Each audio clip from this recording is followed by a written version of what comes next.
Hey everyone, and welcome back to another video. In this video, I'm going to show you how to remove the mobile phone adapter on the DJI Mic Mini. Now, this video is going to be particularly useful for individuals. Let's say that you have the DJI Mic Mini and you have the mobile phone adapter attached to it. How do you actually go ahead and remove it? Now, this video is going to be short, sweet, and simple, guys. There's not going to be a lot of steps involved. Now, I made sure to actually look this up just because I didn't want to break my DJI Mic Mini. But essentially, what you need to do is that you could actually go ahead and push the opposite direction in which the arrows are pointing. So you can see how this is pointing left. Simply just slide it to the right, and the mobile phone adapter should slide right off, just like that.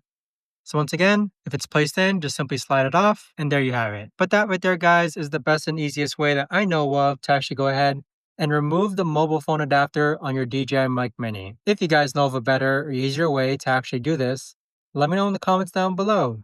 I would love to know. Thanks so much for watching, everyone, and I'll see you guys all in the next video.